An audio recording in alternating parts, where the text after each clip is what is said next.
ನಮಸ್ಕಾರ. ಇಂದಿನ ಚರ್ಚೆಗೆ ಸ್ವಾಗತ. ನಾವು ಧರ್ಮಸ್ಥಳದ ಬಗ್ಗೆ ಒಂದು ಆಸಕ್ತಿಕರ ಕಥೆಯನ್ನ ನೋಡ್ತಾ ಇದ್ದೀವಿ. ಇದು ಧರ್ಮಸ್ಥಳದ ಕಳಂಕಿತ ಗಂಟೆ ಅನ್ನೋ ಮೂಲದಿಂದ ಆಯ್ದ ಭಾಗ. ಹೌದು. ಧರ್ಮಸ್ಥಳ ಅಂದ್ರೆ ಗೊತ್ತಲ್ಲ, ಎಷ್ಟು ಪವಿತ್ರವಾದ ಸ್ಥಳ. ಸಾವಿರಾರು ಜನ ಭಕ್ತರು ಬರ್ತಾರೆ, ಶಾಂತಿಗಾಗಿ, ಆಶೀರ್ವಾದಕ್ಕಾಗಿ. ಹೌದು, ಅಲ್ಲಿನ ವಾತಾವರಣವೇ ಒಂದ್ರೀತಿ ಆ ಶ್ರದ್ಧೆಯನ್ನ ತುಂಬುತ್ತೆ. ಆದ್ರೆ ಈ ಮೂಲಗಳು ಹೇಳೋ ಪ್ರಕಾರ ಎಲ್ರೂ ಅದೇ ಭಕ್ತಿಯಿಂದ ಬರೋದಿಲ್ವಂತೆ. ಹೌದು, ಇಲ್ಲಿಂದಾನೇ ಕತೆ ಶುರುವಾಗೋದು. 3 ಜನ ಅವರು ಬೇರೆನೇ ಉದ್ದೇಶ ಇಟ್ಕೊಂಡು ಬರ್ತಾರೆ. ಅವರ ಗುರಿ ಧರ್ಮಸ್ಥಳದ ಪಾವಿತ್ರ್ಯಕ್ಕೆ ಮಸಿ ಬಳಿಯೋದು. ಹೌದಾ? ದೇವಸ್ಥಾನದವರು ದೇಣಿಗೆಯನ್ನ ದುರುಪಯೋಗ ಮಾಡ್ಕೊಳ್ತಾ ಇದ್ದಾರೆ ಅಂತ ಸುಳ್ಳು ಸುದ್ದಿ ಹಬ್ಬಿಸೋಕೆ ಶುರು ಮಾಡ್ತಾರೆ. ಓ, ಯಾಕೆ ಹಾಗೆ ಮಾಡ್ಬೇಕು ಅಂತ ಅನ್ಸುತ್ತೆ. ಒಂದು ಪವಿತ್ರ ಸ್ಥಳದ ಮೇಲೆ ಅಸೂಯೇನಾ ಅಥವಾ ಬೇರೆ ಏನಾದ್ರೂ ಕಾರಣ ಇತ್ತಾ? ಆಕ್ಚುಲಿ ಮೂಲಗಳಲ್ಲಿ ಅವರ ಮನಸ್ಥಿತಿ ಬಗ್ಗೆ ನೇರವಾಗಿ ಹೇಳಿಲ್ಲ. ಆದ್ರೆ ಇಂಥ ಪ್ರಸಿದ್ಧ ಪ್ರಭಾವಿ ಸ್ಥಳಗಳು ಇದೆಯಲ್ಲ, ಅವು ಕೆಲವೊಮ್ಮೆ ಅಸೂಯೆಗೆ ಗುರಿಯಾಗೋದು ಸಹಜ ಅನ್ಸುತ್ತೆ. ಅವರ ಹರಡಿದ ಆ ಸುಳ್ಳು ಸುದ್ದಿಗಳು ನಿಧಾನವಾಗಿ ಜನರ ಮನಸ್ಸಲ್ಲಿ ಸಂದೇಹ ಹುಟ್ಟಿಸೋಕೆ ಶುರು ಮಾಡುತ್ತೆ.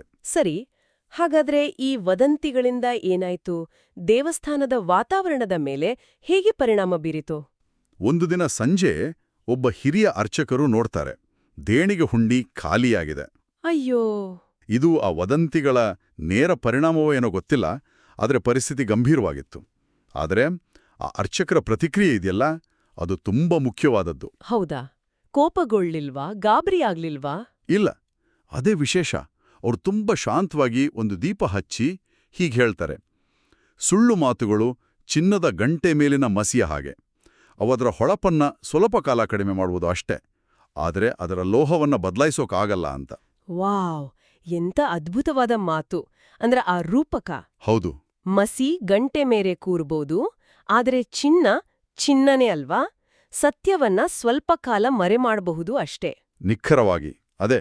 ಆ ರೂಪಕ ಇದೆಯಲ್ಲ, ಅದು ಬರೀ ಸತ್ಯದ ಬಗ್ಗೆ ಅಲ್ಲ, ಧರ್ಮಸ್ಥಳದಂಥ ಸಂಸ್ಥೆಗಳ ಒಳಗಿನ ಶಕ್ತಿ ಮತ್ತೆ ಜನರ ನಂಬಿಕೆ ಇದೆಯಲ್ಲ, ಅದರ ಸ್ಥಿತಿಸ್ಥಾಪಕತ್ವವನ್ನು ತೋರಿಸುತ್ತೆ.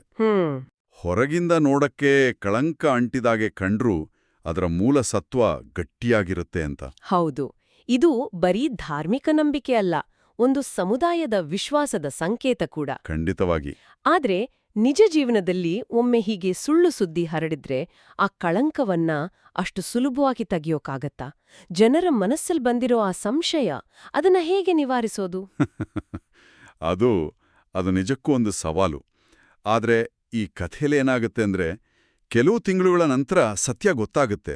ಆ ವದಂತಿಗಳೆಲ್ಲ ಸುಳ್ಳು, ಅದಕ್ಕೆ ಆಧಾರವೇ ಇಲ್ಲ, ಕೇವಲ ಅಸೂಯೆಯಿಂದ ಹುಟ್ಟುಕೊಂಡಿದ್ದು ಅಂತ ಸಾಬೀತಾಗುತ್ತೆ. ಓ, ಹಾಗಾದ್ರೆ ಆ 3 ಜನಕ್ಕೇನಾಯ್ತು? ಅವ್ರನ್ನ ಸಮಾಜದಿಂದ ಬಹಿಷ್ಕಾರ ಹಾಕ್ತಾರೆ. ಇದರಿಂದ ಏನು ಗೊತ್ತಾಗುತ್ತೆ ಅಂದ್ರೆ, ಸತ್ಯ ಹೊರಗೆ ಬರೋಕೆ ಸ್ವಲ್ಪ ಟೈಮ್ ಬೇಕಾಗ್ಬೋದು, ಆದ್ರೆ ಸಮುದಾಯ ಗಟ್ಟಿಯಾಗಿಂದ್ರೆ, ನಂಬಿಕೆ ಗಟ್ಟಿಯಾಗಿಂದ್ರೆ ಸತ್ಯ ಕೊನೆಗೂ ಗೆಲ್ಲುತ್ತೆ. ಸರಿ, ಹಾಗಾದ್ರೆ ಕೊನೆಗೆ ಧರ್ಮಸ್ಥಳದ ಮೇಲಿನ ನಂಬಿಕೆ ಅದು ವಾಪಸ್ ಬಂತಾ? ಹೌದು. ಈ ಕಥೆ ಪ್ರಕಾರ ಈ ಘಟನೆ ಆದ್ಮೇಲೆ ಧರ್ಮಸ್ಥಳದ ಹೆಸರು ಇನ್ನೂ ಜಾಸ್ತಿ ಪ್ರಕಾಶಮಾನವಾಗಿ ಬೆಳಗುತ್ತಂತೆ. ಜನರ ನಂಬಿಕೆ ಇನ್ನೂ ಸ್ಟ್ರಾಂಗ್ ಆಯ್ತಂತೆ. ಅಂದ್ರೆ ಆ ಕಳಂಕಿತ ಘಂಟೆ ಅಂತ ಹೇಳಿದ್ರಲ್ಲ, ಹೌದು, ಅದು ಕೊನೆಗೆ ಶುದ್ಧೀಕರಣಗೊಂಡು ಅದರ ನಾದ ಇನ್ನೂ ಜೋರಾಗಿ ಮೊಳಗಿದ ಹಾಗಾಯ್ತು. ಕರೆಕ್ಟ್. ಅದ್ಭುತವಾಗಿ ಹೇಳಿದ್ರಿ. ಹಾಗಾದ್ರೆ ಈ ಕಥೆಯಿಂದ ನಮಗೆ ಸಿಗುವ ಮುಖ್ಯ ಪಾಠ ಏನು? ಪಾಠ ಸ್ಪಷ್ಟವಾಗಿದೆ ಅಲ್ವಾ? ಸುಳ್ಳುಗಳು ಅವು ತುಂಬ ಬೇಗ ಹರಡ್ಬೋದು, ಆದರೆ ಸತ್ಯ ಅನ್ನೋದು ಶಾಶ್ವತ.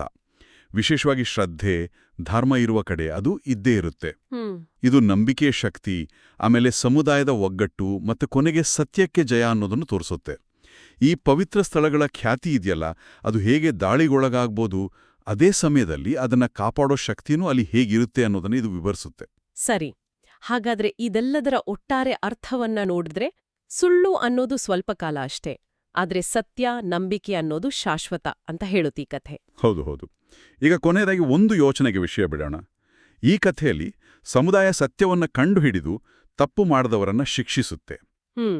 ಆದರೆ ಈಗಿನ ಕಾಲದಲ್ಲಿ, ಈ ಇನ್ಫಾರ್ಮೇಷನ್ ಯುಗದಲ್ಲಿ ಅಲ್ವಾ? ಹೌದು, ಎಷ್ಟು ವೇಗವಾಗಿ ಹರಡುತ್ತೆ. ಅದೇ, ಒಂದು ಸುಳ್ಳು ಸುದ್ದಿ ಬಂದ್ರೆ ಒಂದು ಸಂಸ್ಥೆಯೇ ಅಥವಾ ವ್ಯಕ್ತಿಯ ಖ್ಯಾತಿಯನ್ನ ಕಾಪಾಡಿಕೊಳ್ಳೋದು, ಸತ್ಯವನ್ನ ಮತ್ತೆ ಸ್ಥಾಪಿಸೋದು, ಅದೆಷ್ಟು ಕಷ್ಟ ಅಥವಾ ಸುಲಭ ಇರ್ಬೋದು. ಹೌದು, ಯೋಜಿಸಬೇಕಾದ ವಿಷಯ. ಈ ಕಥೆಯಲ್ಲಿದ್ದ ಹಾಗೆ ಸಮುದಾಯದ ಒಗ್ಗಟ್ಟು, ಸತ್ಯವನ್ನ ಹುಡುಕೋ ಪ್ರಯತ್ನ, ಅದು ಇವತ್ತಿನ ಸಮಾಜಕ್ಕೆ ಎಷ್ಟರ ಮಟ್ಟಿಗೆ ಪ್ರಸ್ತುತ, ಇದು ಖಂಡಿತ ಎಲ್ಲರೂ ಯೋಚಿಸಬೇಕಾದ ಒಂದು ಪ್ರಶ್ನೆ.